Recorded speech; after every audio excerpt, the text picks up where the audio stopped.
Au 103.9 et 101.3 Sim, le rythme des Laurentides. Joanne Martineau et compagnie, parce que le bedon commence à se remplir de plus en plus. Alors, bon début de journée, Joanne. Et cette fois-ci, il sera question du lâcher-prise. Oui, je vais vous parler du lâcher-prise parce que il y a des gens qui me partagent en coaching. Ah, moi, maintenant, j'ai lâché prise avec mon conjoint, là, vraiment.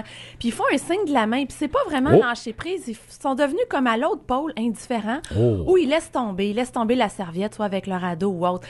Le lâcher prise, c'est pas ça. Faut faire attention. Est-ce que tu connais l'histoire du petit capucin, Alain, entre autres, le petit singe qui joue dans Une nuit au musée? Non, sincèrement, non, pas du tout. C'est un petit singe qui est vraiment, excusez-moi, le Québécois ce matin, il est baveux. Puis il donne des baffes en plein visage. Puis le gardien de sécurité, la nuit, au musée, ben il répond avec des claques en plein visage. Fait que trouver le singe, c'est qui vraiment le singe? Et je trouve que dans nos relations, on va répondre au même niveau de conscience. Une réaction engendre une réaction. Mais lorsqu'on répond au même niveau de conscience, on s'enlise et ça dérape.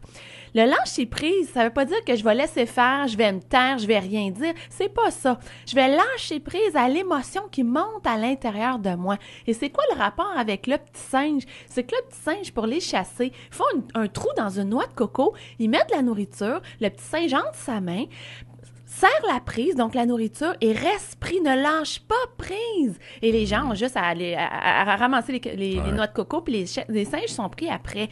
Et je trouve que dans nos relations, vraiment, souvent, on est à l'étape singe. Action, réaction, puis on reste pris, on lâche pas le morceau.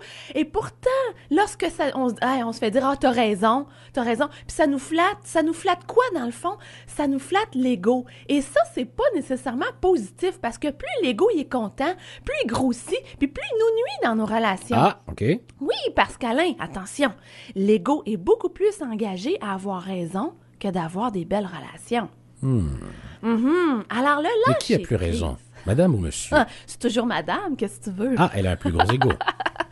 Écoute, Alain, le lâcher-prise, c'est lâcher prise à l'émotion qui monte à l'intérieur de moi. Je peux aller prendre une marche. Moi, j'ai pas de problème. Les gars, vous avez de la nitro, pas de trouble avec ça. Allez vous défouler dehors. Allez faire du sport. Faut que ça sorte, c'est correct. On est comme en train d'envoyer un message. Je vois ça dans les écoles où est-ce que oh non, c'est pas gentil ça. Faut pas que ça s'extériorise. C'est pas vrai. Faut que ça sorte. Faut juste montrer comment canaliser ça. Mais on lâche prise à l'émotion qui monte.